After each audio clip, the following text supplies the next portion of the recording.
This podcast may contain explicit language.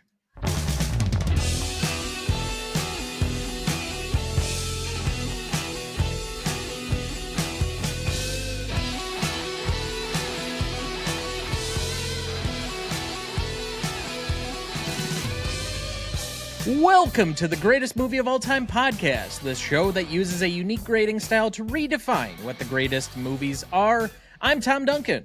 And I'm Dana Duncan. We also welcome our returning celebrity guest, comedian and host of the Midnight Facts for Insomniacs podcast, making his 6th appearance on the show to date. It's Shane Rogers. Wow. That's awesome, you guys. Thank you so much for having me back. I'm realizing I should have worn my hat. I have my hat downstairs. I didn't grab it, but yeah, I'm proud to be making my 6th appearance, and I always have a good time. So thanks for having me back. Yeah, absolutely. We're always glad to have you around here. 6 appearances. You're going to have your 7th here in a couple of weeks. We've discussed some very interesting movies to this point. So, first off, what have you been up to since I think it was last April? That sounds about right? Yeah, so it's been a while. Now I feel bad because I should have done way more things in that amount of time. That's a long time, and I have done very few things. All the same stuff. So still mostly focused on the podcast at this point. I haven't been doing a lot of performing. So Midnight Facts for Insomniacs is going great. Me and my co-host Duncan are actually cohabitating at this point, which makes it much easier to be co-hosts on the show. And it's going great. The podcast is still growing. We have a great fan community that votes on all the topics and stuff. So it's been really fun. We're definitely diving more into our live streams and things. So like you guys starting to experiment more with multimedia, and yeah, it's going really well. Great. Glad to hear that. My other question has to do with films that you have appeared on our show. So this coming year, more excited for a new Superman movie or Spinal Tap 2? I am excited for both. Honestly, I'd say I'm more trepidatious about a Spinal Tap 2. I'm a little bit concerned about how that's going to work out. These guys they're not spring chickens anymore. And I don't want it to be something that sullies the legacy of the original, because that is a movie that I hold very dear. I also hold the Superman franchise very dear, but mostly because of my nostalgia for Christopher Reeves. And these days, less so, because I feel like it's been bastardized in so many ways. There have been some installments that I've enjoyed, but for the most part, it just doesn't hold that place in my heart anymore. I'm excited to see what they do with it, and I hope they can kind of bring back some of the luster. But Spinal Tap was just a little perfect gem that has never been sullied, and I don't want to see it be compromised in any way. So I'm optimistic cautiously, because these are some great minds behind this, but also, wow, that's a heavy lift to go back after this many years and try to make it work. Yeah, can either as a legacy sequel go the way of Anchorman 2 or Top Gun Maverick? Exactly. Yeah. I mean, there are just, I think there are a lot of examples of trying to resurrect a franchise and recreate the magic, and that is hard to do. I hope that they sort of go a little bit of a different route. I hope they have a fresh take on this, because they're not just going to be able to go back and do old rock stars trying to. Because what's interesting about the first one was that it basically was a band on the decline, right? It was a band that had their heyday, and they were starting to see their star fade. And now it's like, well, they've faded. They've long faded. So where do we go from there? And I'm not sure what the conceit is. I haven't really even looked into what the concept is for the movie, but I'm interested to know what they come up with. I have to have a little bit of faith that, given the minds that are coming back together to collaborate on it, that they'd have something, and that they're just not doing it because it doesn't seem like a money grab, where several sequels obviously are very much money grabs. But in this particular case, if they don't use the opportunity to say, this is our 18th farewell tour, I don't know what they're doing. Yeah, I'm sad that I never went and saw them live. They toured around as an actual band and are a bunch of talented musicians, and it seems like it would have been a lot of fun. They may do a little reunion tour here, and maybe if they are in my area, I'll go check them out, because if the Rolling Stones can do it at their age, these guys can do it. Certainly. But let's get into our movie for the evening. Tonight, for our 256th episode, we discuss Ex Machina from 2015, written and directed by Alex Garland. Music by Jeff Barrow and Ben Salisbury. Cinematography by Rob Hardy. Starring Domhnall Gleeson as Caleb Smith, Oscar Isaac as Nathan Bateman, Alicia Vikander as Ava, and Sonoya Mizuno as Kyoko. Background for the movie: Ex Machina was released in the United States on April 10th, 2015, making this its 10th anniversary. On a budget of $15 million, the film would gross roughly $37.3 million worldwide to finish number 163 at the global box office for 2015. Many critics loved the film, thinking it a well-crafted and engaging sci-fi movie, and scores of them placed it in their top 10 of the year lists for 2015. Ex Machina was nominated for 2 Academy Awards for Best Original Screenplay for Alex Garland, and it surprisingly won Best Visual Effects over many other major studio films that had much bigger budgets, such as Mad Max Fury Road and Star Wars The Force Awakens. Ex Machina currently holds a 92% among critics on Rotten Tomatoes, a 78 score on Metacritic, and a 4 out of 5 on Letterboxd. So as we begin each week, Dad, what is your relationship to this movie? I have no relationship to this movie. I had never seen it. I had never heard of it. I kind of figured sci-fi is not usually your brand, and I'm trying to occasionally push your limits on what you do, but I will say, and I was mentioning this to Shane before we went on air, this is a movie that I think for probably about 6 or 7 years has been on my watch list, and I just have not found the reason to go finally watch it. And so I have often, and I know this is like a broken record to anybody who regularly listens to the show this year, there are certain movies that I just put on the list to force myself to watch them. This was one of them, and I'm glad I did.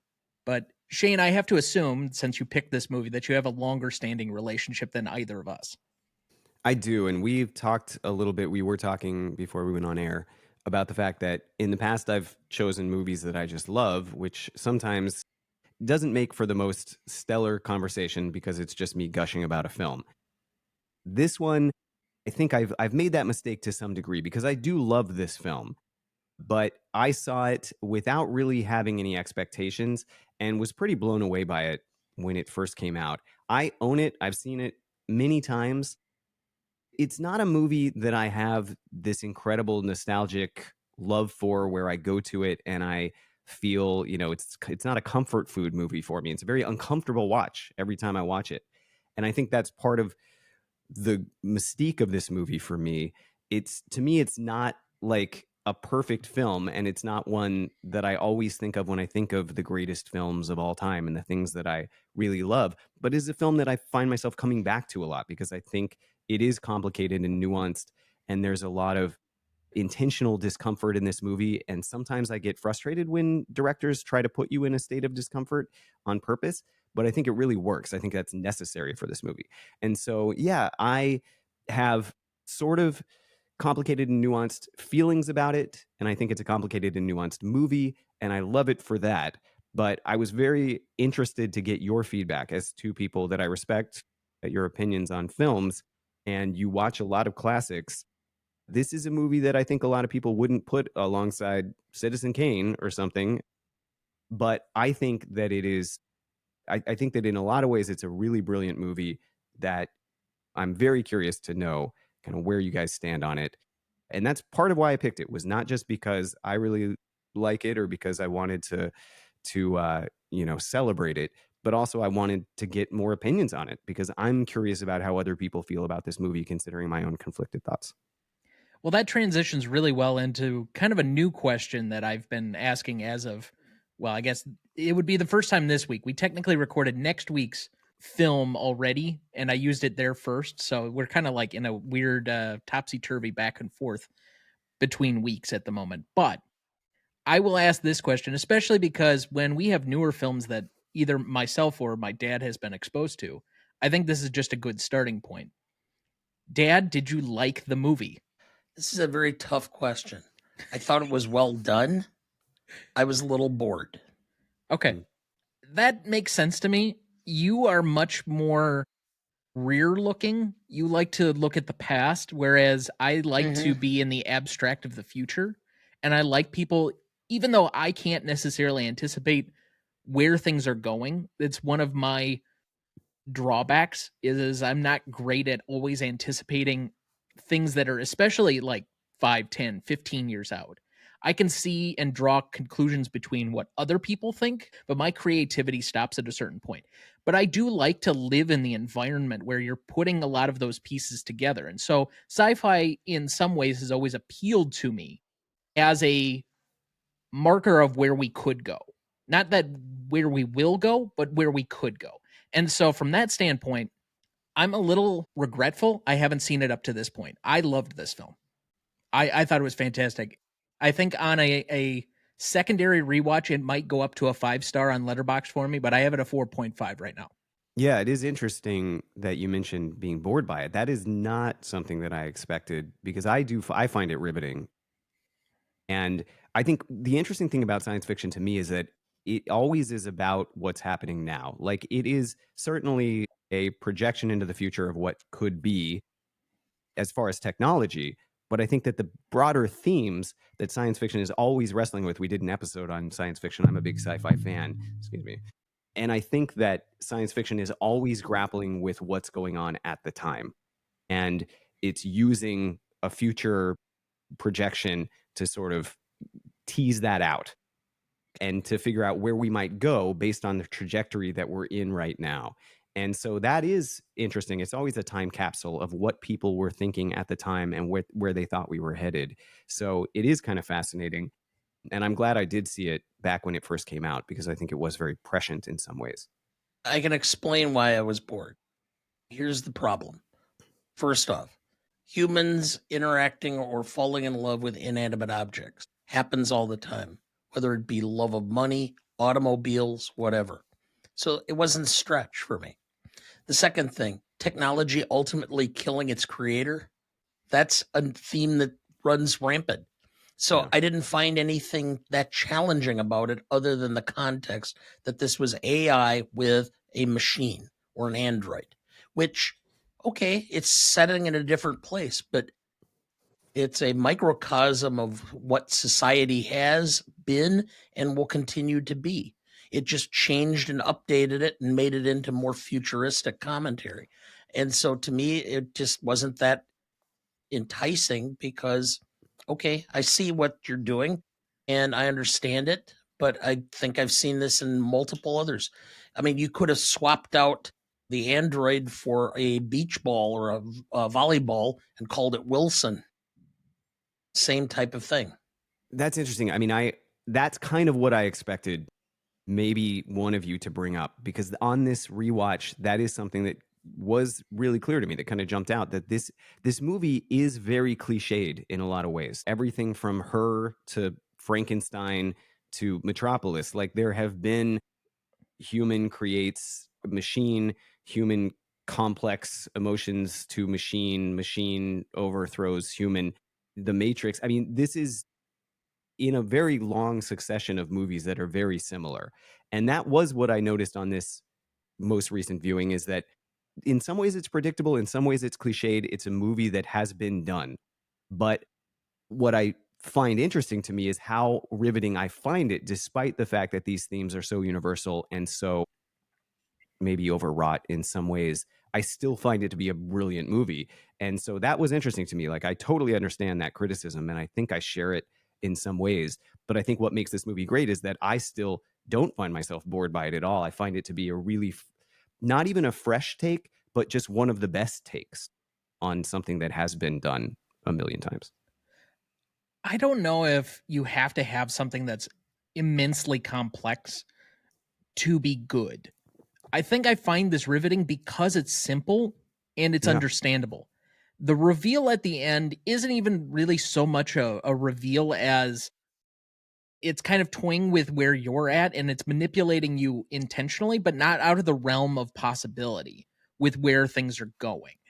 And because this is something we've been looking at, AI and multiple different versions of that in film, to me, this is been overly revisited since probably about 2001 A Space Odyssey kind of made the template for AI striking back against the human creator.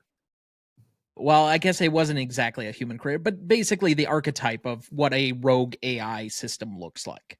But I would find this movie much more immensely watchable than 2001, which is trying to be much more heady and has all these other different concepts. If it were limited to that middle section of the film that I think most people find appealing, as opposed to the like fever dream of the last 20 minutes where he goes into the black hole, or even the opening, while it's famous, but the monolith with the monkeys, it's just like, what is that movie exactly doing? That's a movie I have a high degree of respect for because of what it's trying to say and what it's trying to accomplish. But I find this to be much more watchable because it's taking some potentially dense material and subject matter and boiling it down into a very simplistic, kind of almost like a play set in a few rooms. It's very limited. There's not a huge cast. There's not a lot of people interacting Yeah. in this, but it makes a full story for 100 minutes. This could have been done as a 3-person stage production, and I would have found it not equally, but I would have definitely watched it. I would go see that play.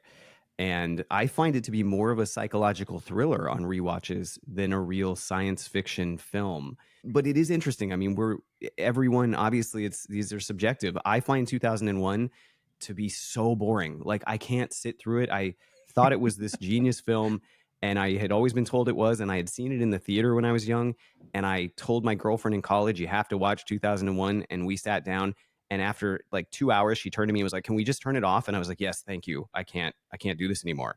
I cannot stand that movie. And it's a classic. I know it laid the foundation for a lot of great films down the road, but I think it's not a great film personally. And that's totally, I know everyone's going to come at me, but it is subjective. So everyone's opinion is valid, but I find this movie to be much more engaging than a lot of the takes on this same thing, on this same theme. And again, I think it's because for me, this is more of a psychological thriller. This is a movie about the manipulation. I mean, Oscar Isaac character is kind of a sadist. I mean, it's a movie that is about interpersonal relationships more than about AI to me. So you mentioned before the prescient nature of where this film goes. And obviously in the last couple of years, and we're on the precipice of AI becoming so ingrained with what we do on an everyday basis. Our office is obviously, or our firm has been developing new and different tools and ways of doing things in an efficient manner based on what AI can contribute to our process. But with that and the automation that is wrought with this, the difference between where we're at now, where it is not completely self-reliant, or it does not have the ability to have full life yet. It's not sentient, I guess is maybe the best word for it. It's still obeying commands. I think that's where the difference with where we're at now, where we're like staring over the edge of where AI is going to go and where we're all afraid of it to go, and where this movie is taking us.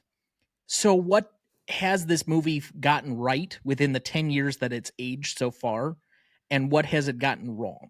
I think we're still really far from anything approximating Ava, but we can see it on the horizon. We know that it's coming.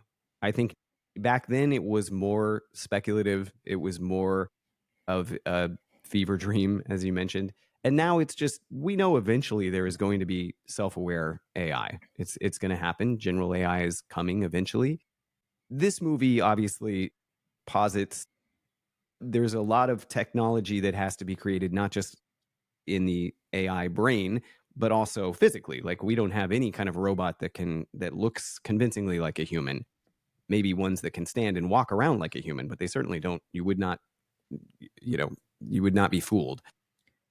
So we're a long way off from having to reckon with an AI that maybe can live among us and really fool people physically.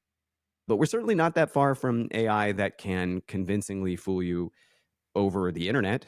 I have ChatGPT subscription. We did an episode on AI and generative pre-trained transformers and how it all works. It can be very convincing. It can play a role. But at this point, it's still AI is playing a role. When it convinces you that it's human, it's not because it has feelings, it's because it's a very good emulator. And so we're still a long way off. But I think what has changed in that time period is that we know this is coming. Back then, it was like maybe 100 years from now, we'll have that. And now it's like, this is a couple decades away.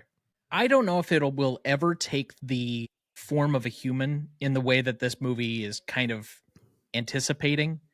I don't think it's necessary for it to ever get to that point, for it to still be living and breathing and have, well, I guess not physically breathing, but you understand what I mean.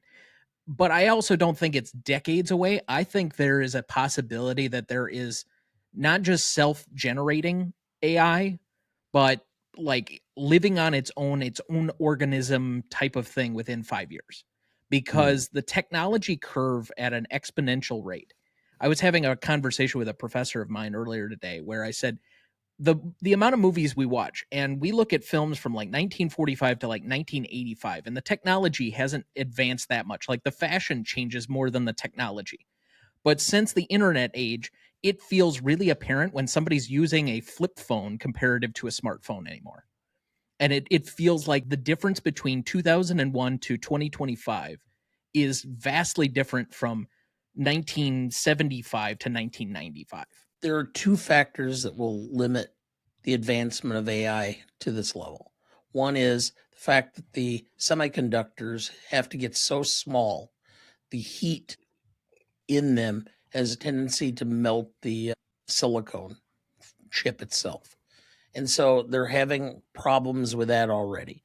The second is the amount of data or the amount of energy it takes to run the computers.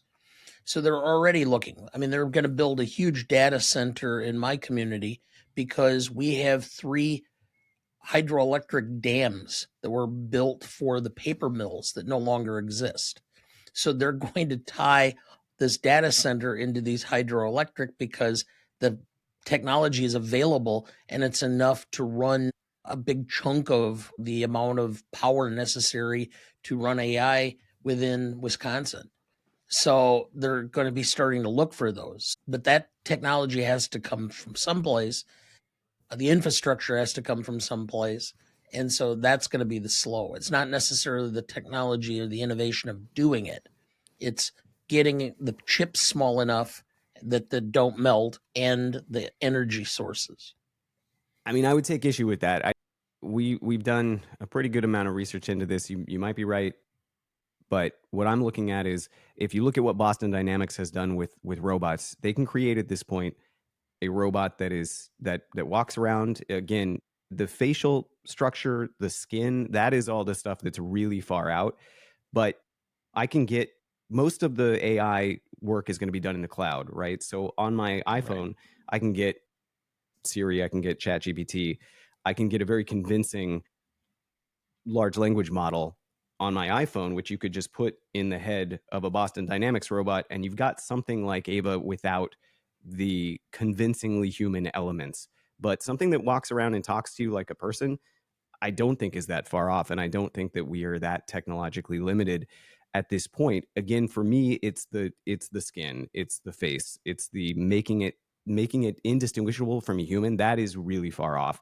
And then also, I don't think we're going to be limited necessarily. I think there will be humanoid robots very soon because I think America may put limits on that. We have regulation, we have a legal framework. China doesn't have those restrictions. Other countries, we have limits on cloning. Other countries are doing it willy-nilly. I think it's going to happen. I think the first ones will be hideous and nightmarish and give you uncanny valley, but I think it's going to happen. But we'll see. Let's revisit this. Hopefully we're still all doing this, meeting together and doing these podcasts in 10 years, and let's see where we're at. It'll be interesting to revisit this conversation. I think it's entirely possible that within the next 2 to 3 decades that those that are biologically only human will cease to exist. I know that's a little bit out there, but I think there is a entire possibility that based on technology, based on health, that we kind of become a hybrid android species and then become fully automated at some point past that, where we've uploaded consciousness. What was the time frame you said for that? 2 to 3 decades. Wow. So within my lifetime, assuming that I make it that far. I could see it happening. I don't think it will be in our lifetime, but we'll see. So, Dad, are you ready to dig more into this? Do you have our plot summary ready for us? Yes. Ex Machina is a cerebral sci-fi thriller written and directed by Alex Garland.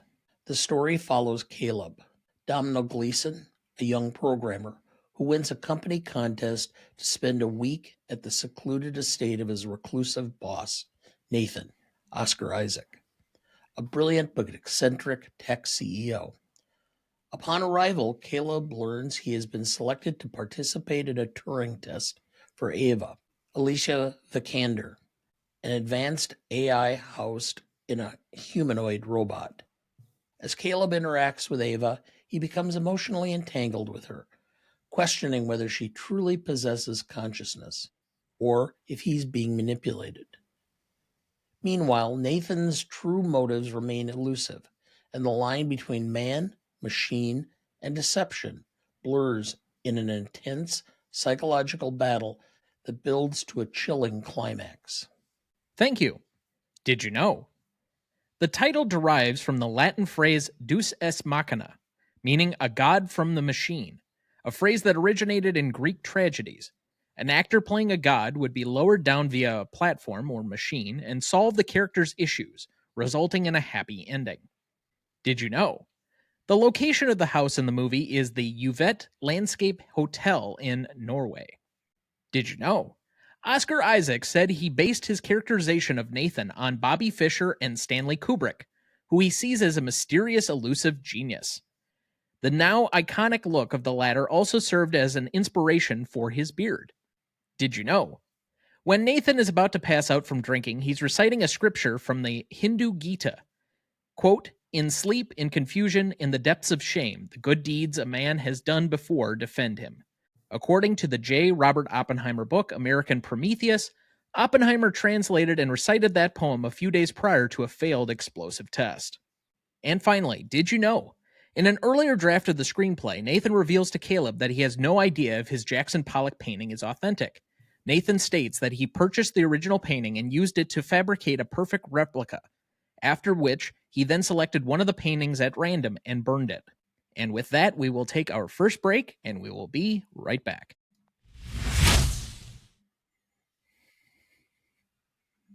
Next week, for our 257th episode, we welcome back award-winning thriller and horror writer V.P. Morris to discuss American Psycho, written and directed by Mary Herron with Guinevere Turner, cinematography by Andre Sekula, music by John Cale, starring Christian Bale, Willem Dafoe, Reese Witherspoon, Jared Leto, and Josh Lucas. You won't want to miss that one, so watch ahead of the show by searching the Real Good app to find where it's streaming for you. That's REELGOOD. Before we get too much further, Shane, what have you been working on and where can people find you? You know, I'm just focusing mostly on the podcast at this point. So that is Midnight Facts for Insomniacs on any podcast app. We're a podcast of fun and fascinating facts. It's a comedy/educational podcast, myself and my co-host, and hopefully we make things interesting and entertaining.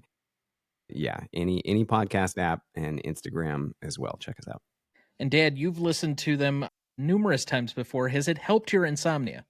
No, but my insomnia right now has been a lot better. I don't know. Maybe it's age. We like to say we just keep people with insomnia entertained as opposed to making insomnia any better, because we're definitely, especially with some of the topics we've had lately, they're not conducive to a sound sleep. So you're more about making it tolerable than curing. Yes, we're more about, we are all insomniacs, most of us who are involved in the podcast, and certainly a lot of the people listening. And so we keep each other company during those late nights. All right. And again, all of the links for our guest will be available both in the show notes as well as on the website. So you can go check that out there. We would highly recommend it. All right, let's get back into the show. Dad, we left off at best performance. Who do you have down? Domhnall Gleeson. I thought his performance was by far the strongest. He had the most to do. He had to convey a lot of different aspects of this. I found him to be extremely engaging. I thought it was a great pick for a guy that's been relegated for the most part to kind of supporting roles at this point.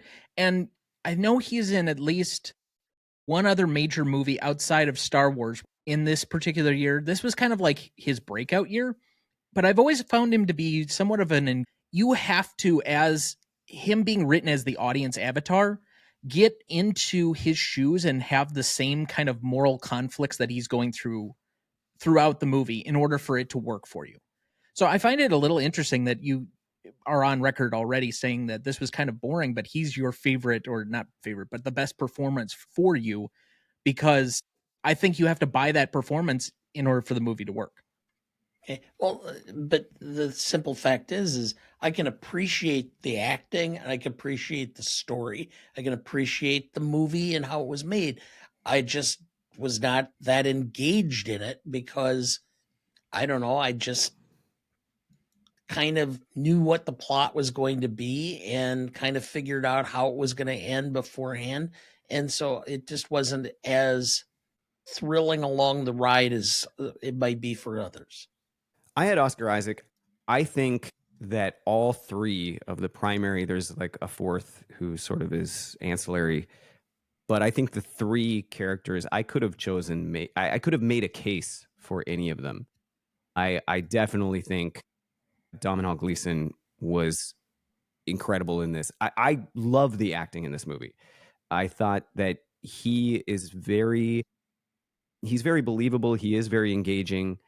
He is our conduit to this. We have to, like you said, we have to buy into him in order for this movie to work, because there has to be someone who's not a robot or awful for us to at least identify with, and we can kind of watch what's happening through his eyes and be empathetic.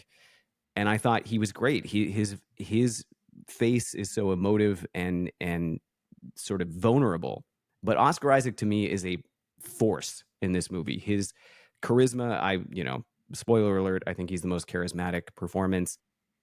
He comes across to be a genius who is also, again, maybe a sadist, incredibly flawed, an alcoholic, but be believable and be intimidating.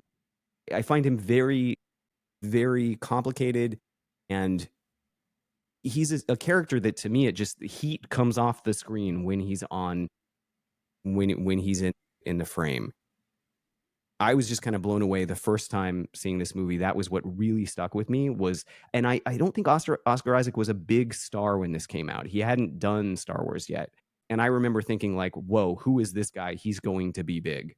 And maybe I just hadn't been clued in, and he'd done a bunch of other stuff, but I didn't know who he was at the time. And he blew me away. I think he's excellent in this, and I would have understood had it gotten him a Best Supporting Actor nomination.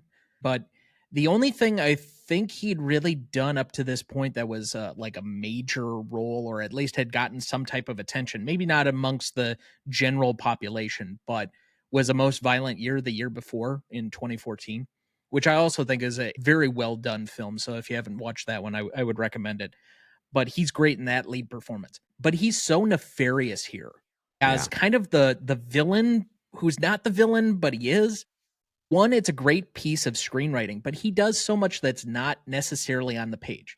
Let's flash back 10 years. Everything that we know now about tech bros has been developed within the last 10 years. Yet he does this role that pre-exists all of the things that we find complex, sometimes engaging and charismatic, but also troubling about tech bros and CEOs and these major Silicon Valley guys that we all now kind of have lumped into like Elon and Bezos and all these other guys that now seem like just Bond supervillains. But at the time, they were like cool and engaging, and we didn't know their nefarious side. And he leaves enough there. You said vulnerable was one way of putting him. I think he is also very convicted of everything that he believes in the film. And he's always trying to give you his opinion, his philosophy, and he's really falling back on, I really truly believe this stuff. I need you to believe in all of this stuff. And it's a form of manipulation that leaves you just enough where you can feel it kind of manipulating you. And thus you're a little bit shaky about where he is. Some of that is in the direction, how it's shot. Some of that's in the line reading, but there's definitely a lot to be said for who he is and how he plays certain moments within the film that leave you kind of like, this is not a good character. He is not a good person. And so by the time, spoiler alert, and frankly, if you're at this point in the podcast and you don't know what happened in the movie, go watch the movie. I shouldn't be spoiling for you halfway into an episode that for a movie you haven't seen. But when he dies at the end of the movie, you're like, okay, you accept it as the reality of the situation.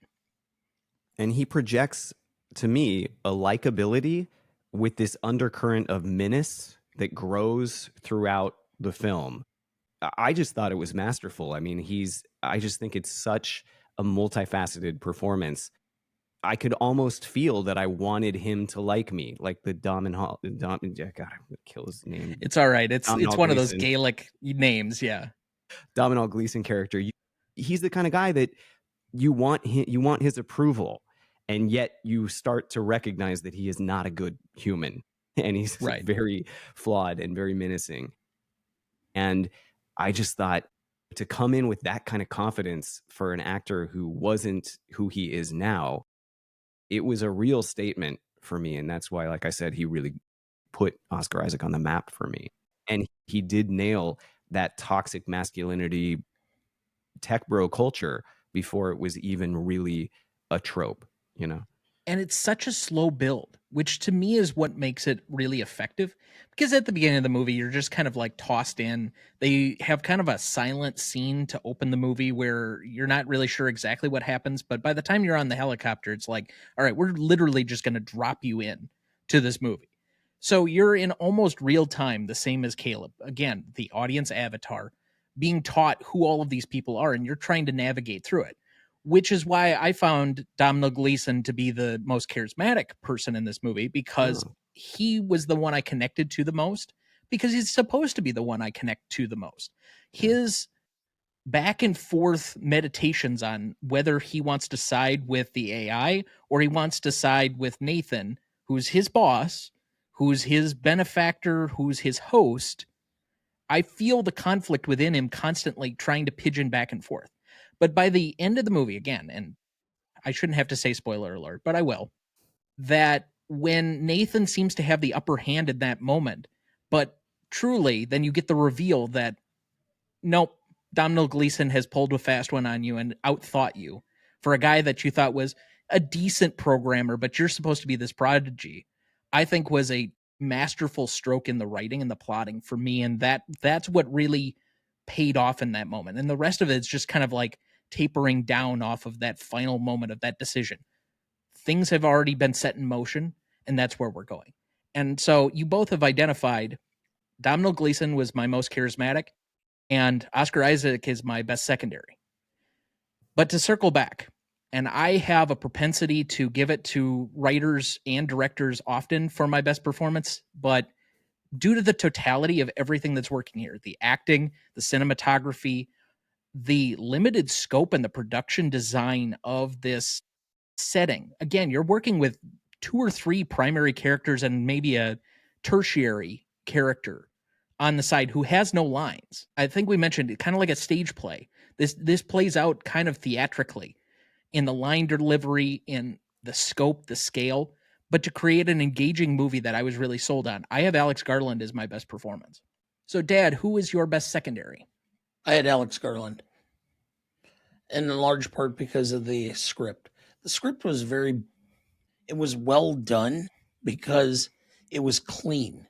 You could follow along with the tracking of what was supposed to be happening, and you understood clearly what the intent was and how it was supposed to be.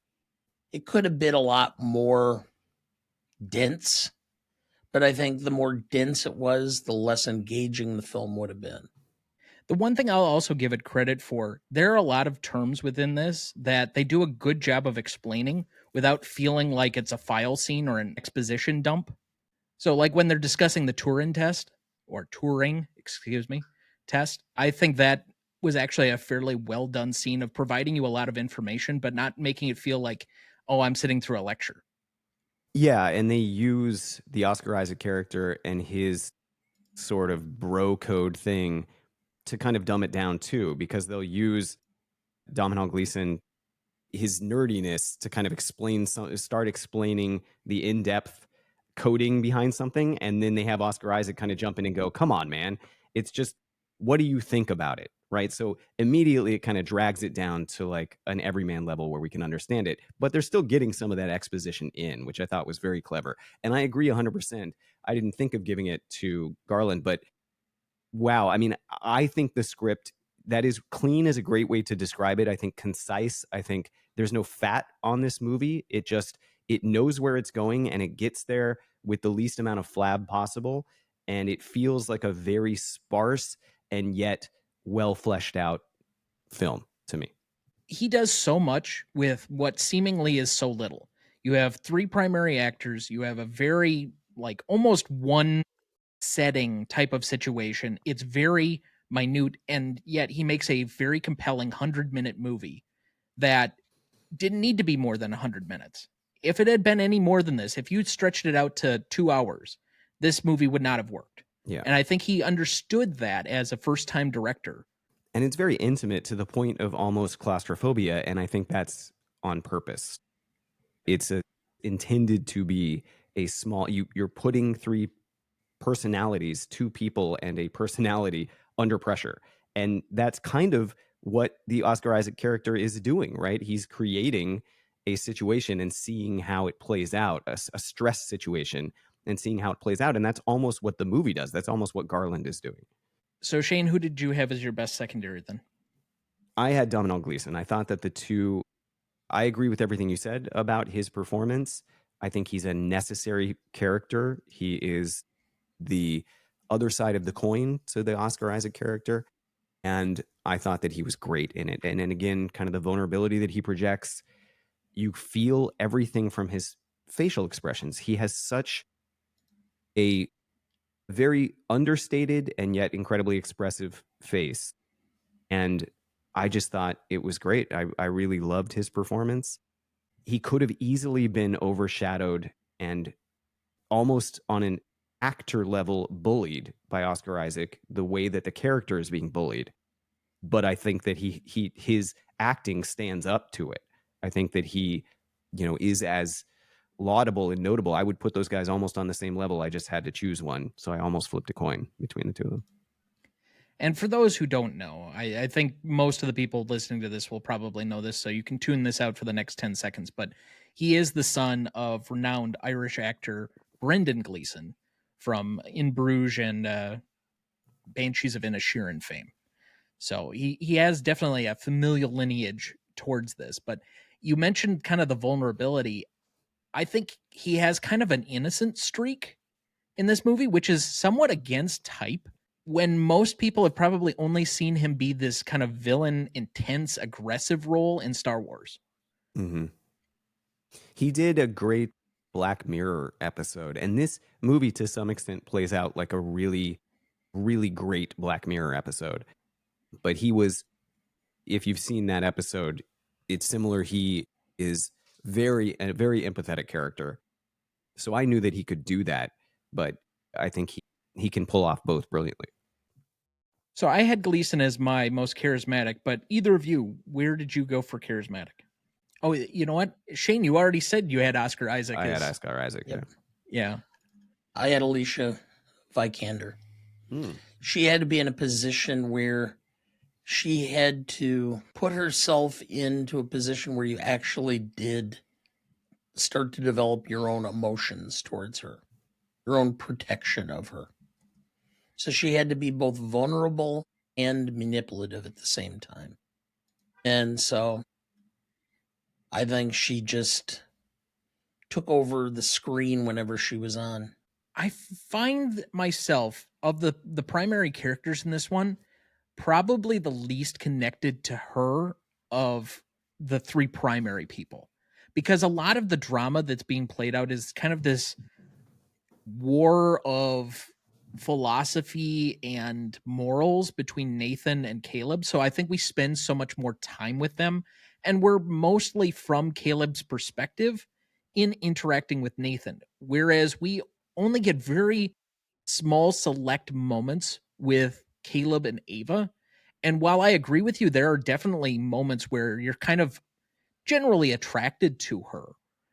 I think you have to be for this movie to work as well, to feel that conflict within Caleb. I wonder if that character develops more for me on multiple viewings, where just this first one, I felt a little bit of distance. But as you get away from knowing what the plot is and you deal more with the development of the characters, if that will appreciate for me. I think it will, based on my experience. In the first viewing of this movie, I felt like she was a necessary character. I thought that if she wasn't good, if she didn't really project that sort of the vulnerability and the, almost damsel in distress, but paired with the manipulative side, it is a complicated character. But I felt like she did a great job as being the thing she needed to be to make that movie work. But she didn't stand out as much to me. On later viewings, she does, and I see where Dana's coming from. I think that it is an incredibly challenging performance to, you know, she's mentioned as being like a rat in a cage. And you get that on further viewings, I feel, instead of just her vulnerability coming forward where you want to protect her and you sympathize with her and empathize with her. You start to understand this underneath simmering of anger that she has about the unfairness of her situation, that she is being controlled.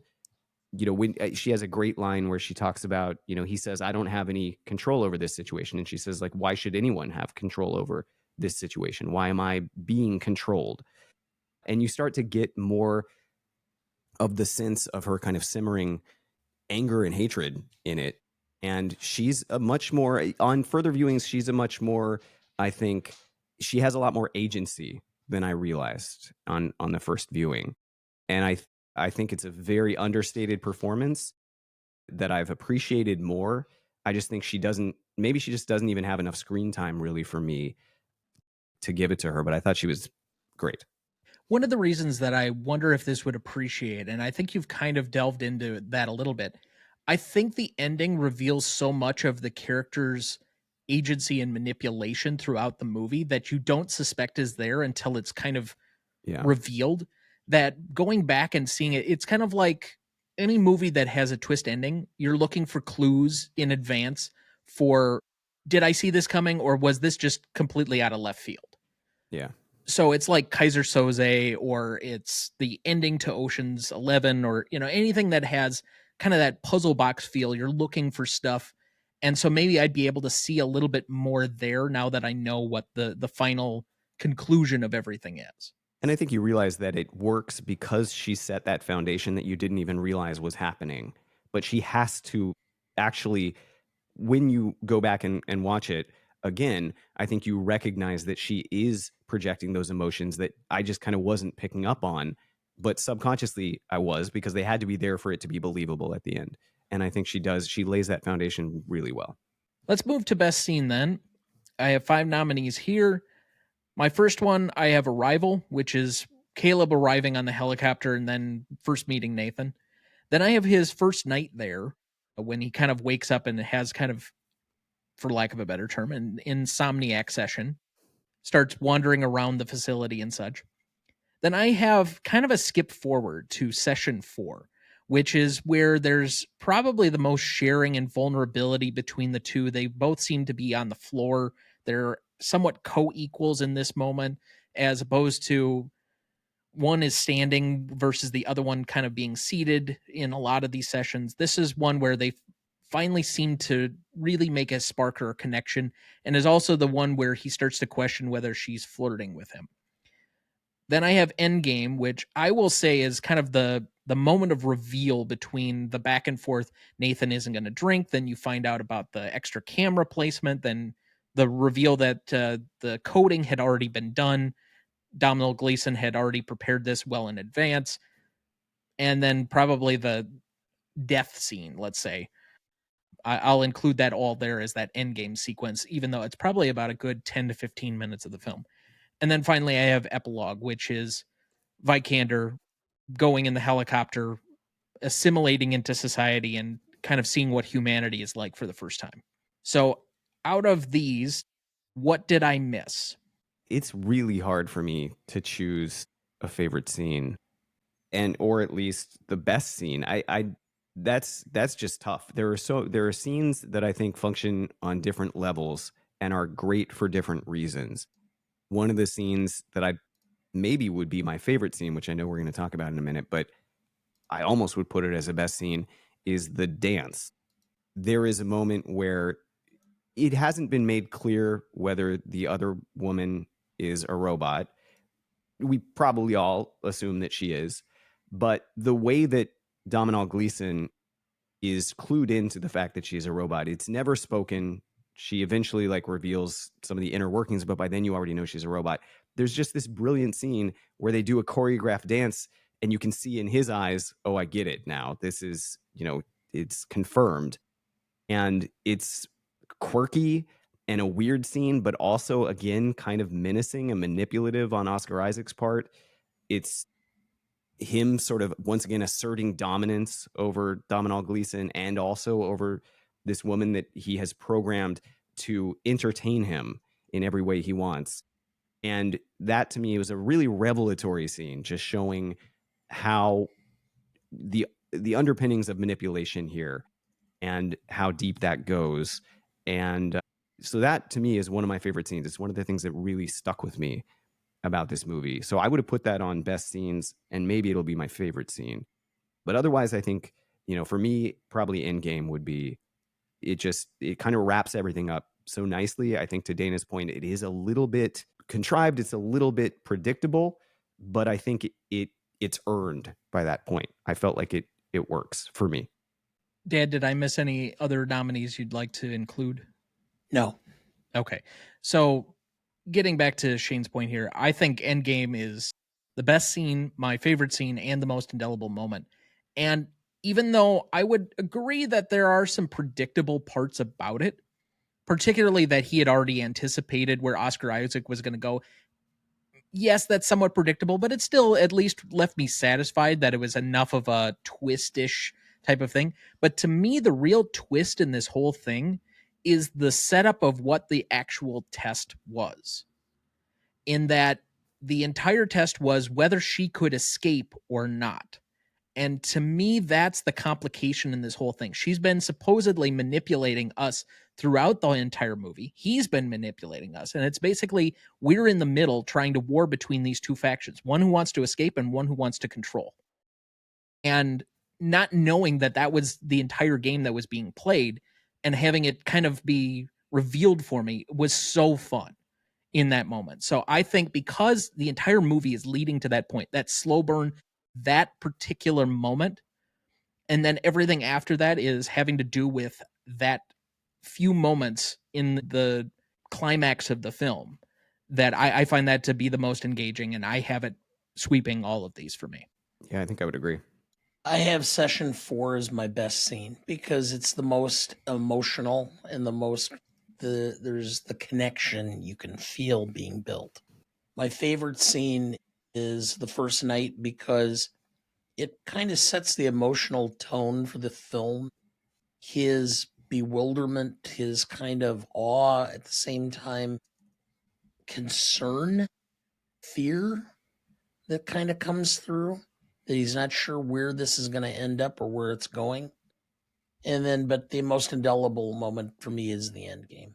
I think it would be hard for it not to be, just because, again, we're ramping up to that point. We hit that note, and then everything's just kind of tapering off. And I think as predictable as it is in hindsight, and I feel like I had a pretty good sense of where it was going, there was enough of a misdirect to where you did wonder, is this going to be a romantic movie where, is there going to be some type of happy ending for Domhnall Gleeson and the Eva character? And when you don't get that, I feel like probably for a lot of people, that was very effective to have a turn, and also to acknowledge that so much of this movie is about, is Ava human?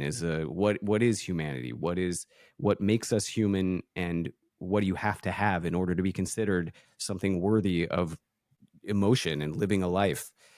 And then a reminder at the very end that she is not human. She does not care about human emotion. It wasn't real for her. She wasn't falling in love with this guy. Is she capable of love? We don't really know, but certainly she wasn't in love with him. And I think there is almost this acknowledgement and revealing that she is an alien intelligence. She is not one of us. And maybe she's something stronger and better than we are. And maybe the next evolution. There's a lot there. And I find that stuff fun to play with every time I rewatch this movie. I would agree with that entire sentiment.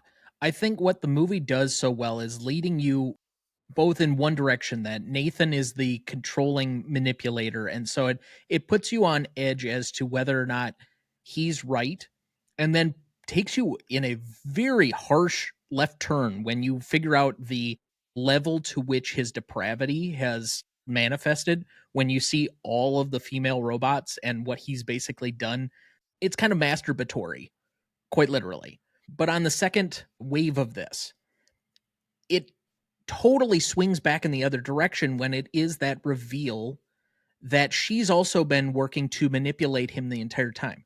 While you're rooting for her character, for her to leave him locked in the building at the end, I was so shocked. I didn't know what was happening. It took me 2 hours after the film to unpack that all and be like, oh, okay, now I get where she's coming from.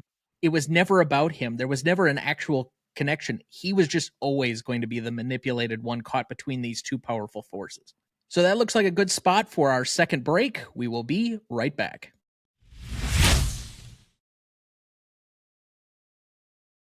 Before we jump back into the episode, and before we get to the Stanley rubric in a minute, if you're ever curious about our master greatest movies of all time list that has every graded movie we have ever discussed on the show, there's a link in the episode description of every episode of this show, or you can go to RonnieDuncanStudios.com and find it as the top entry on the greatest movie of all time podcast show page. That has the grades we've done so far for all 228 movies we've graded, and we continue to add more each week. Make sure to check that out as we go and follow along. Dad, do we have anyone to remember this week? Yes. Patty Maloney, 89, American actress. Star Wars Holiday Special. We don't acknowledge that actually happened. Yeah, I know. Oh, God. The worst. Far Out Space Nuts and The Little Rascals. Lee Montague, 97, English actor. The Camp on Blood Island. Diddlier Than the Mail. Jesus of Nazareth. Dennis Arndt, 86, American actor. Heisenberg, Basic Instinct, SWAT. Sean Barbara Allen, 78, American actress. Scream, Pretty Peggy, The Lindbergh Kidnapping Case, You'll Like My Mother. And Val Kilmer, 65, American actor. Top Gun, Tombstone, Batman Forever. And Heat, which we'll be discussing on the show later this year. So obviously, like many people, I really only have a relationship with one person, and that would be Val Kilmer on this list. However, my experience with Val Kilmer is very different than those that were probably children of the 80s and 90s, because after about like 1998, 1999, he was very selective in what films he did appear on. He, I think, was notorious for being a slightly difficult person to work with on set, but he did have some fairly big movies that he was a part of pop culture wise. We mentioned Top Gun, Tombstone, Batman Forever. He played Batman quite literally, Heat, that are all from like the early to mid 90s after he kind of got his big break in that. And some people, these are like some of their favorite movies of all time. He obviously also played a very convincing Jim Morrison in The Doors for Oliver Stone. Like it or not, that movie does have cultural resonance for a lot of people, and apparently he was extremely good in it. So there's been quite the outpouring online of people talking about him this week. I think he definitely came back into a little bit of vogue around the time that he appeared in Top Gun Maverick and kind of that really emotional scene. And everybody kind of understood what was going on with him, that he was very limited in what he could or could not do by the time that he was in that. And while it's certainly not, given his health challenges, surprising to see that he passed away at, for what some people deem comparative, especially to several of the people on this list in their upper 80s and 90s, at a young age at 65, he did live at least somewhat of a full life. There will be people that certainly remember and miss him, as there have been all week online. I don't have as close of a relationship with him as everybody else, but I certainly understand those that feel a deep sense of loss for his passing this week. One of the things I think that really set him apart was that he struggled against the whole pretty boy leading man thing. He really wanted to be taken seriously as an actor and took some parts that I very much enjoy. Kiss Kiss Bang Bang, where he plays like a gay hitman character. You know, he was always sort of like Christopher Reeve. He was sort of always pushing to be more respected and more outside the box. And that was something that I think started to come through for a lot of people. It made him very difficult, I think, to work with. But he took himself seriously as an actor. He took the industry seriously and wanted to do more than just cash in on his looks. And he could have easily just done that and just constantly been the action hero. I respect him for trying to forge a different path. In the way you're describing it, it reminds me of somebody who I have obviously a much closer relationship with. The guy who I more personify as Batman seems like Christian Bale, a guy who's an extremely good actor that could have been somewhat of a sex symbol if he'd really wanted to, leaned really into the leading man stuff, but has taken a lot more challenging parts over the years. And obviously it's paid off in an Oscar win for him comparative to Val Kilmer, who didn't get one. But certainly some people that push back against the stereotypical pretty boy of who plays a superhero. Yeah, and who? What's his name? Why am I just blanking? Great example. Also, the guy who's in The Penguin now, the TV show. Oh, Colin Farrell. Colin Farrell is another, easily could have just constantly banked on his looks and has really tried to forge a different path in movies like The Lobster and Banshees of Inisherin and, all these fringe productions that he's not making millions of dollars for, and he easily could, but I think he really wants to be taken seriously. And I think he really respects the craft of acting, and I like that. And so we remember these here fondly for their contributions to the arts, with a moment of silence in their honor.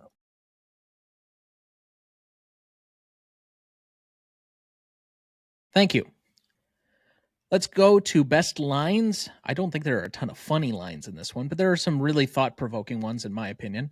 I'll start with Nathan. One day the AIs are going to look back on us the same way we look at fossil skeletons on the plains of Africa.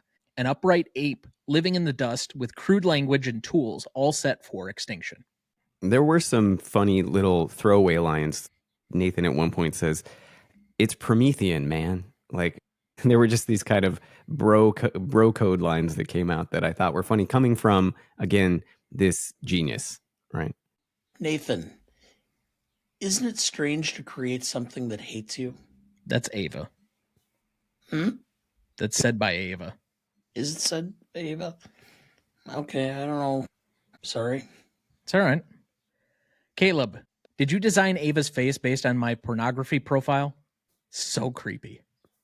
Caleb, you hacked the world's cell phones? And Nathan says, yeah, and all the manufacturers knew I was doing it too, but they couldn't accuse me without admitting they were doing it themselves.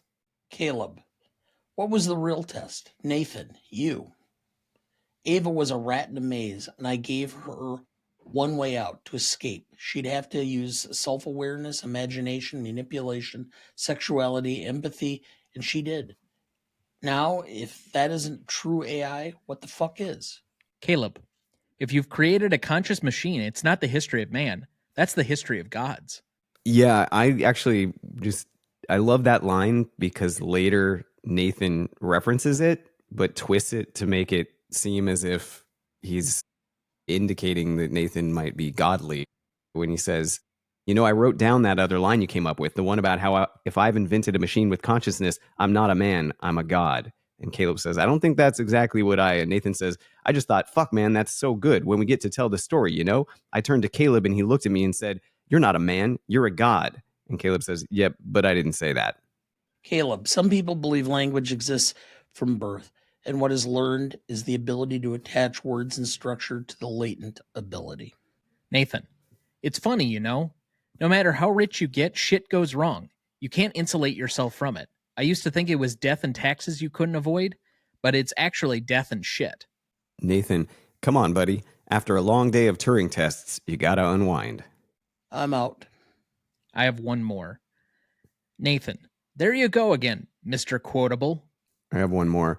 And I referenced it earlier where Caleb tells Ava, it's not up to me what happens with you. He says, it's not up to me. And she says, why is it up to anyone? All right. Let's move to the Stanley rubric then. Legacy is up first. Legacy is a measure of the legacy of the film approximately 5 years after it came out to today. So because this is only about 10 years for the anniversary of this film, we're really only dealing with about 2020, a year we would like to pretty much all forget, to today. What is the legacy of this film as shared between the audience and the industry? We split this category 5 and 5 points between those two groups for a total of 10. Dad, would you like to go first or second? I'll go second. All right. I'll try and make this fairly simple because I don't think there's a whole lot to delve into here. Again, being it's only a 10-year-old film, it's really hard to say yet what the full effect of this film is. First, while Oscar Isaac was not a household name, in the same year he was in Star Wars and kind of became that guy.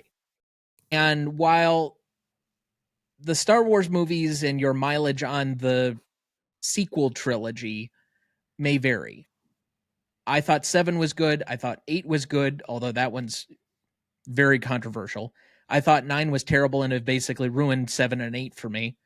Because of that placement, I do think he has at least a little bit more credence, but it's not because of this movie. It's about the same time as this movie, but it's not because of it.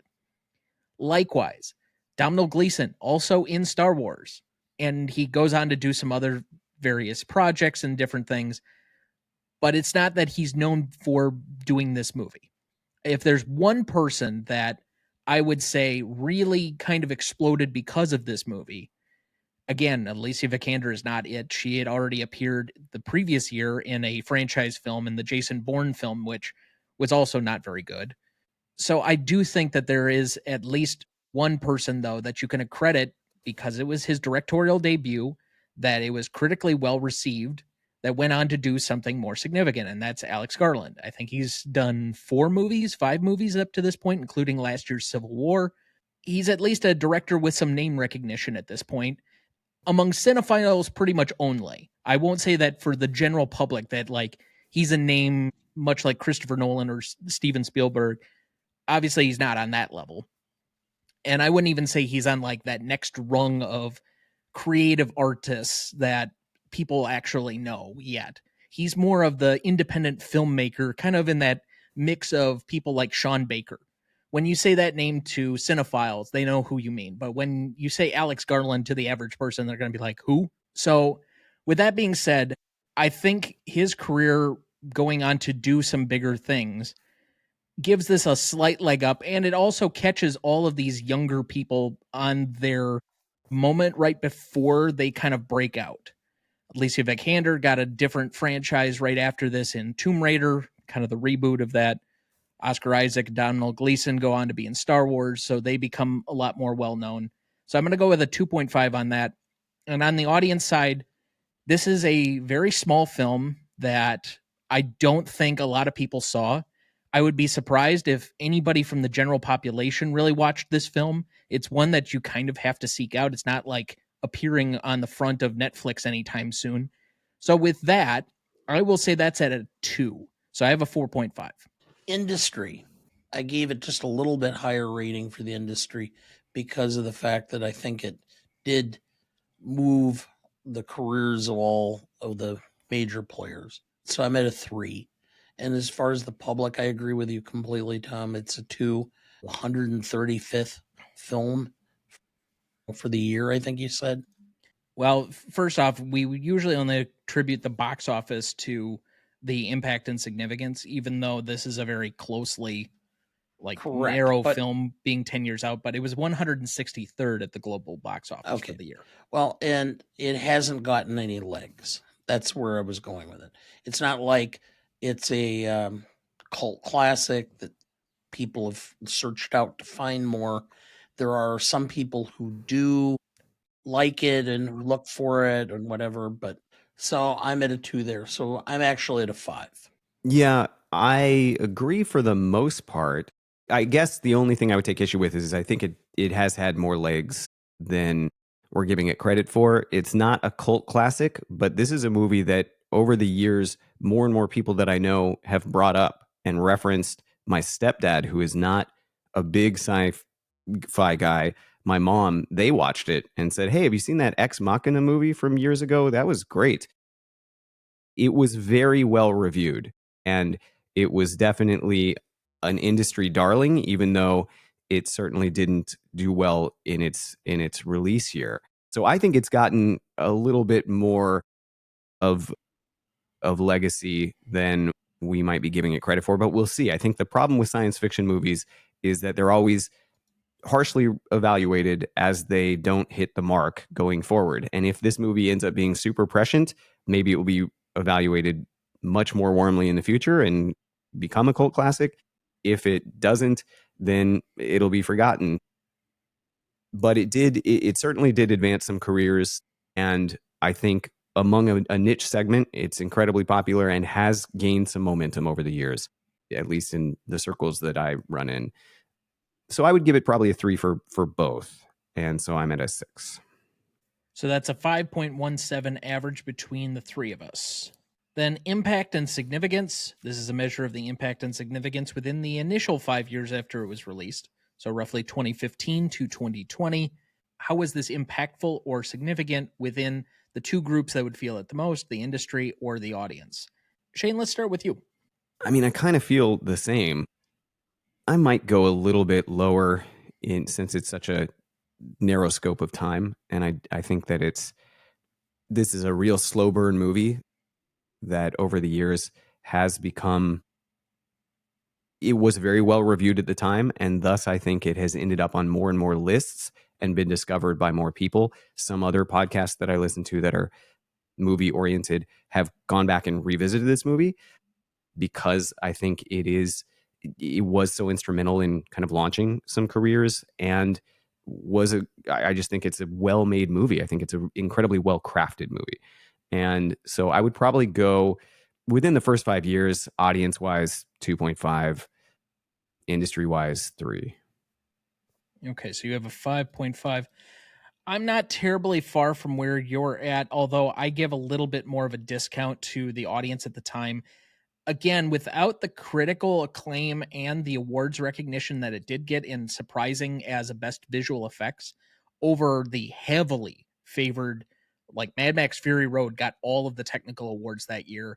Star Wars The Force Awakens was the heavy favorite to win this category, and both lost to this small budget movie that kind of came out of nowhere. And the fact that he was nominated for screenplay is kind of reminiscent of some other films that came after it when they had the more expanded academy that is much more international, that is much more independent film focused, that is into smaller movies as opposed to the bigger budgets at the time. So with that, I would say it's probably a 3 for the industry, but it's really hard for me to argue against 163rd at the global box office on a given year. I think because of that, this movie actually lives more in the consciousness of the audience now after the fact that saw it, after it originally came out several years and slowly has built up an audience over time comparative to in the moment. So I'm going to go with a 3 for the industry and a 1 for the audience. I'm going to have a 4. I have a 3 for the industry. I think it was impressive for the 2 nominations and the one win that it had. Public, I'm at a 1.5. So I come in at 5 4.5. or 4.5, excuse me. It's all right. That's why I'm here to back you up on the math.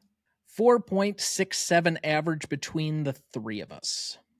Novelty, this is a measurement of the originality of anything having to do with the movie, as well as the execution on anything having to do with the movie. We have, probably since the last time that you've been on, Shane, split this category between those two things for 5 and 5 points each for a total of 10. So originality on one side, execution on the other. For this movie, while I know that we've thrown around the word cliche, predictable a few different times, again, when you execute at a high level on something that, while I wouldn't say is like completely original, it does take a lot of the bones and structure of other things that we're familiar with, make a coherent and simple story that I find to be engaging and effective. And so while I'm not going to give it full marks for its creativity and its originality, I think a 4 is warranted. And on the execution side, great acting, great production design, great direction, great writing. I mean, there are many things to stack up on this side of it. And while I think ultimately there are some other movies that I would place at the 5, I have this just a half step below that. So I'm going to go with a 4.5. I have an 8.5 for Novelty. Dad, how about you go second here? All right. Originality, I have a 2. And I laid that out. It's one of the reasons why I thought I was a little bored. The concept itself with AI and androids, okay, I gave it some points up for that, but the rest of it I think was, it was just repackaged from what other things were. Execution wise, I thought it was well done. I thought it was entertaining, if that makes any sense. I can be bored and entertained at the same time, I guess. Sure. Let's go with that. I mean, it was all right. And so I'm at a 4 for that. So I'm at a 6. Okay. So I do feel like the originality, it's interesting because I do buy your argument that it is a fresh take on something that is not an original concept. And so I'm conflicted on originality because I think that the cliches are real to me. It's a movie that has been done in a lot of different ways. But I think I enjoy the take on it. I would probably give it a 3. And then the execution to me is where it really excels. I'm glad that you guys split these into 2 because I don't think it's a necessarily super original concept. I do think that the execution of this movie is impeccable. I think it's taut and lean. I mentioned that there's all the fat is cut from it, which is why I just, to me, it's the furthest thing from boring. I'm always riveted by this film. I think that every moment is well placed and has a point, and there's almost nothing that doesn't propel the story forward. And I love the visuals of this movie. I think it puts you in a world. You mentioned we had talked about the scouting for the locations, and I didn't know that it was a hotel in Norway. It is beautiful. It's beautifully shot. It's beautifully lit. The colors everything is, to me, it just is a little gem of a film for $15 million. I can't believe that it was shot on only $15 million. I think that it totally deserved the effects award.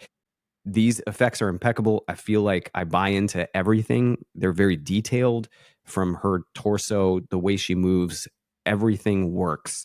And I never get taken out of it. With Star Wars, there's so many huge shots where I can tell this is CGI. It is distractingly fake. And this is such a small and intimate movie where if those effects didn't work on an individual level when you're seeing Ava interact with someone, you're not going to buy it at all. It just becomes a farce. And it was so detailed and lovingly made that so I'm giving it a 5. I love the execution of this film. I think it's great. So that's a total of 8? Yeah. So that is a 7.5 average between the three of us. Now, this is going to possibly be the most difficult category out of all of them, given the proximity with which we're still to the film. It's only been 10 years. So it's really hard to give a full take on how classic something is when we're not that far away from it. But two, we've talked about the word prescient with how the film adapts over time. I don't know if we've had enough time or exposure to really see how futuristic or how forward looking this truly is. But that's why I'm going to give it to my dad first to try and figure out. Okay. To be perfectly honest, it's a story that has become more on point as we've had advances in AI. So it was a little ahead of its time.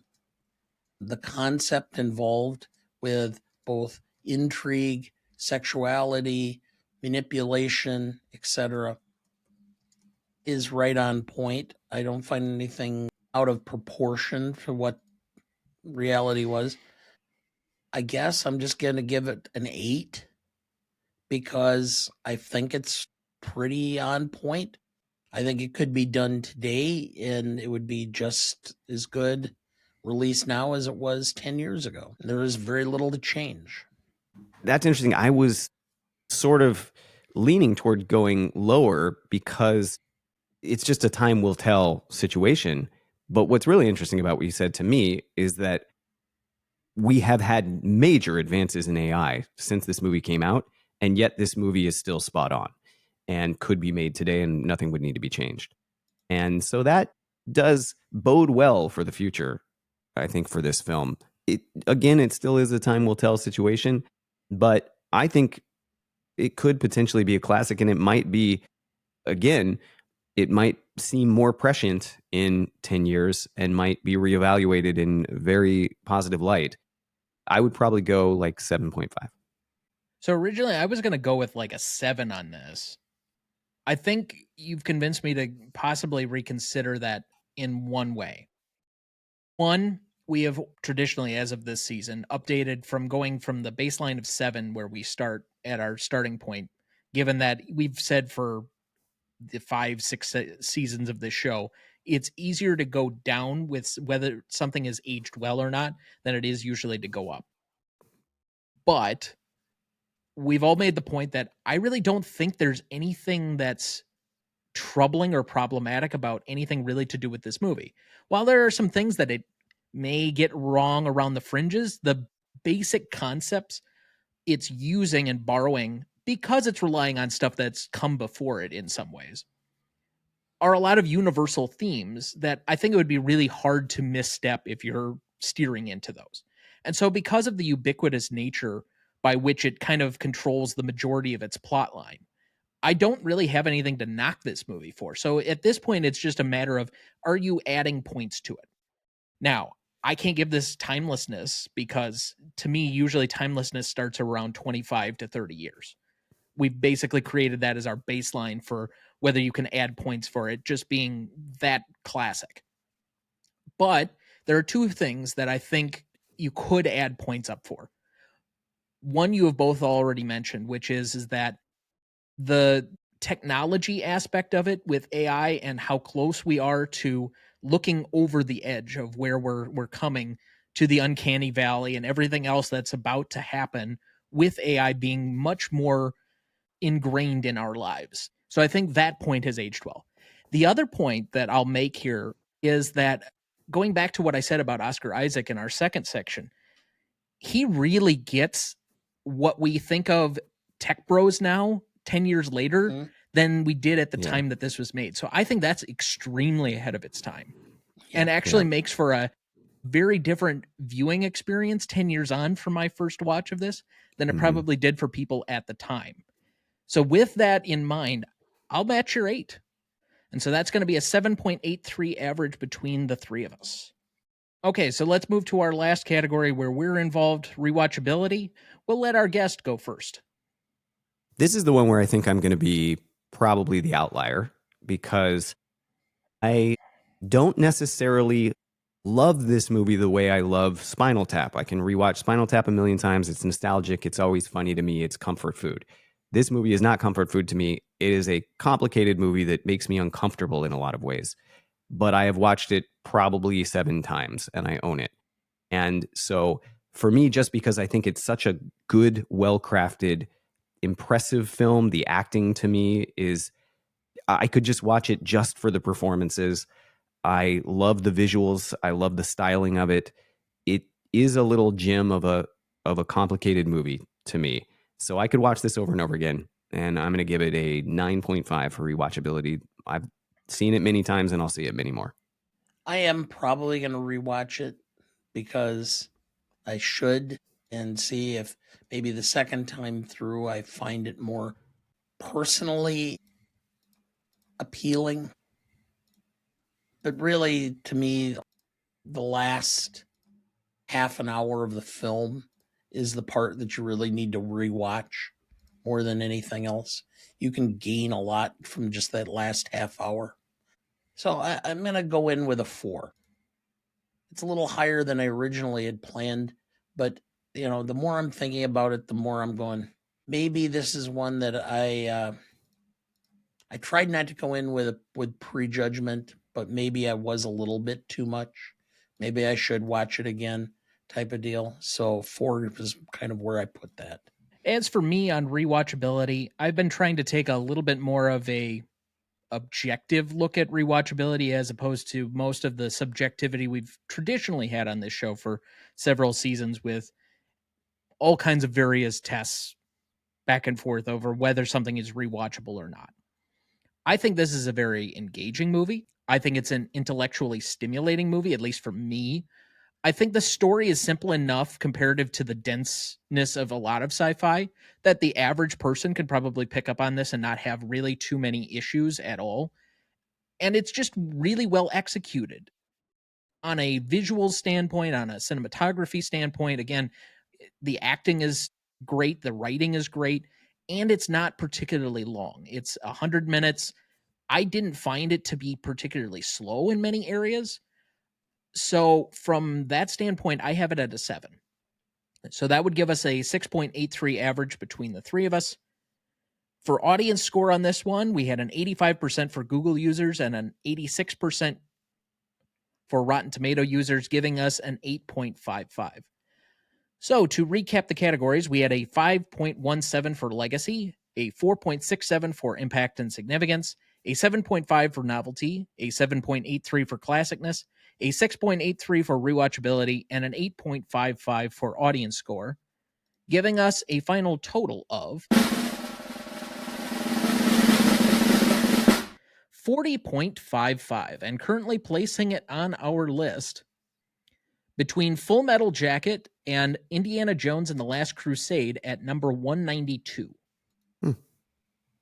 Okay. So, as always, if you have any thoughts on our scoring or disagreed with us in any capacity, maybe even agreed with some of our scoring, please let us know at greatestaltimemoviepodcast@gmail.com, or you can find us on any of our socials at Gmote Podcast on Instagram, Twitter, Letterboxd, TikTok, or YouTube at the handle at Gmode Podcast.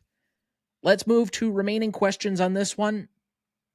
I really don't have a lot for even a movie that's kind of thought-provoking, because I do think if you think about it, again, it took me about 2 hours after the fact, and I've pretty much settled on what I felt were most of the answers, but the obvious one is, does Caleb die in the house?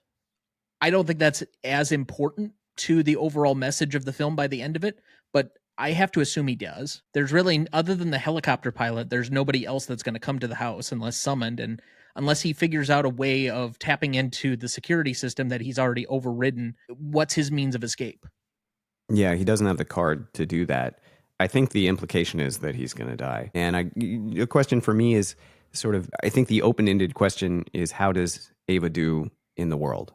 And is she able to assimilate? That's an interesting journey. I mean, you could make another movie about Ava in the world. But yeah, I think other than that, this movie does a great job of sort of answering a lot of those questions. I think it leaves open philosophical questions, but those are pointless because we're not going to ever get answers. The big questions that this movie is struggling with, like what makes you a human, what qualifies you as having free will, all these things are the reason this movie was made, because those questions have never been answered, and we're not going to answer them today. But I think the questions of plot and narrative are all summed up really nicely. It's a nice little package in this film.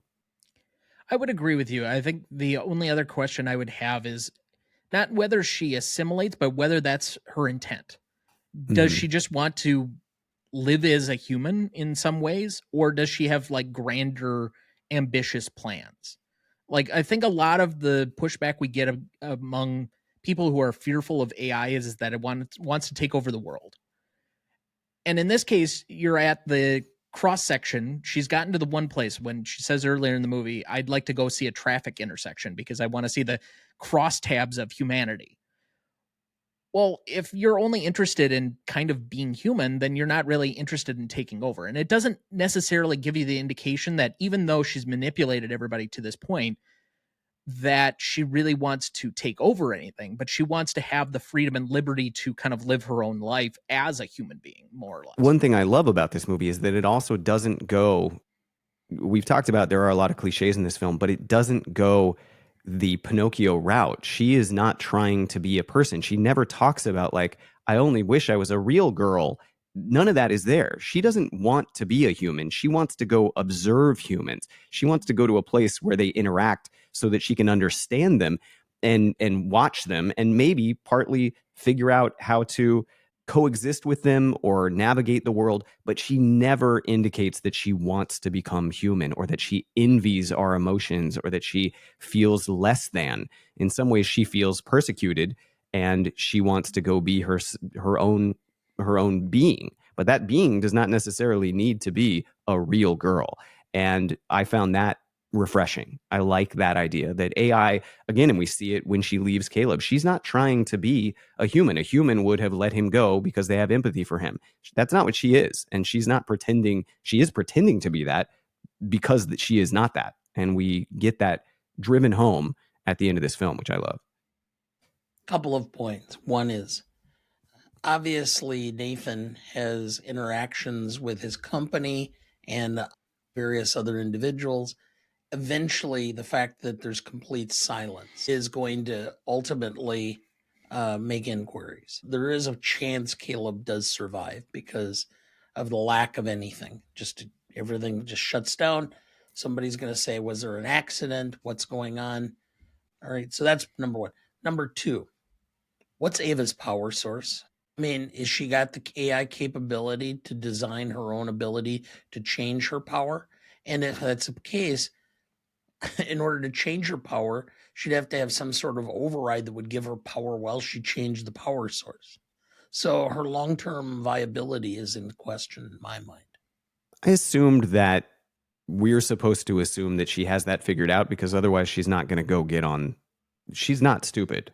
And so, she was able to power herself through essentially outlets. So I assumed that the idea was that she knows how to do that. She's going to craft something so that she can use a wall outlet. Because otherwise, is she just trying to live 24 hours? She obviously has to power herself up pretty often because we see the frequency of the power outages. So my assumption is that we are supposed to assume that she's got that figured out. But, yeah, it's an interesting question. Any remaining questions for either of you? All right. Not hearing any, then I want to thank our guest for being back with us for his 6th time. Shane, it has been a pleasure as always. You will be back again with us to do, I think it's a little small independent film that almost no one has ever heard of, Star Wars. Just an indie. Yeah. But tell the people again where you are and what you've been doing. Yeah, so once again, it's Midnight Facts for Insomniacs, a podcast of humorous and fun, fascinating facts. Myself and my co-host Duncan, and we've got a great community. You can go and join it and even vote on the topics. That's how we choose our topics. So check that out. We're on Instagram, and of course, we're on all of the podcast platforms. And I appreciate you guys having me again, and I'm looking forward to coming back soon. This won't be as long as the last break. So I'm excited to come back soon and do cover a small movie that maybe none of you out there have heard of, but hopefully we can bring some knowledge to the masses out here. Definitely want to make it a cult following. Oh yeah, yeah, Star Wars. It might have that potential. Who knows? I think it only lives on the internet in like small circles right now. Mm-hmm. Yeah. So, remaining thoughts for the week, Ted? None. I really don't. So, yeah, I really don't have anything major to say right now either. I did. Oh, you know what? We will say one thing collectively. Yesterday, the teaser trailer for The Naked Gun came out, which I think we've mentioned at times before that we were really hopeful. The fact that they got Liam Neeson to do it felt like just such great casting because it feels so much like where Leslie Nielsen was in his career before he did Airplane contextually. And the way that he's like done certain things, I there were clips being passed around the internet again yesterday of him doing the thing with Stephen Merchant and Ricky Gervais on Extras, where if you haven't seen it, just go find it. You can easily find it anywhere, but that's hilarious. Or his little cut scene from Ted 2 with I think it's Tricks, or maybe it's Lucky Charms. It's one of the two. I can't remember which one it is, but it's Lucky Charms. No, it's Tricks because it's only Tricks. supposed to be for kids. Yes. Yeah. But anyway, his interactions with the teddy bear on he's got great comedic timing. And I was worried for about the first 5 seconds of that trailer that they weren't going to get the tone right. And then they got the tone right. I loved that trailer so much. My only problem is I wish they would have held back the OJ joke because I would have loved to have seen that one in a theater. But other than that, very much looking forward to it. I will say that we definitely need to see it together on opening weekend. Yes, and it has the ultimate approval. Yes, my mother already said it was going to be stupid. Yep, she watched it. She said she laughed and then said, "That's really stupid." And so whenever we hear that, we know it is a comic classic. Yep, every movie that she walks out of and says it's stupid, it's like you might as well cancel the awards for everything for comedy. It's right there. Yes, goes into the rotation with Anchorman, Step Brothers, Airplane, Monty Python. Monty Python, Caddyshack. Yeah. All of those were stupid when she first saw them. Dodgeball. And then afterwards, then she's quoting lines from them. Well, only because you and I like talked them up for years after the fact, but the stupidity is part of the charm. They're gloriously stupid. Yeah. So I'm very much looking forward to that. But until that time, I think that'll do it for us this week. Thank you for listening. Do you like Huey Lewis and the News? Next week, for our 257th episode, we welcome back award-winning thriller and horror writer V.P. Morris to discuss American Psycho from 2000, written and directed by Mary Herron with Guinevere Turner, cinematography by Andre Sekula, music by John Cale, starring Christian Bale, Willem Dafoe, Reese Witherspoon, Jared Leto, and Josh Lucas. You won't want to miss that one, so watch ahead of the show by searching the Real Good app to find where it's streaming for you. That's REELGOOD. Please like, follow, rate, and review, or whatever on whichever platform you have so that more can join in our fun. You can also email the show at RonnieDuncanStudios.com or at GreatestOfAllTimeMoviePodcast@gmail.com, or find us on Instagram, YouTube, Twitter, Letterboxd, or TikTok at the handle @GModePodcast. The Greatest Movie of All Time is a production of Ryan Duncan Studios. Our show is mixed, edited, and written by Thomas Duncan. Our music is thanks to Purple Planet Music. Our technical provider is Riverside FM. Our distributor is Captivate FM.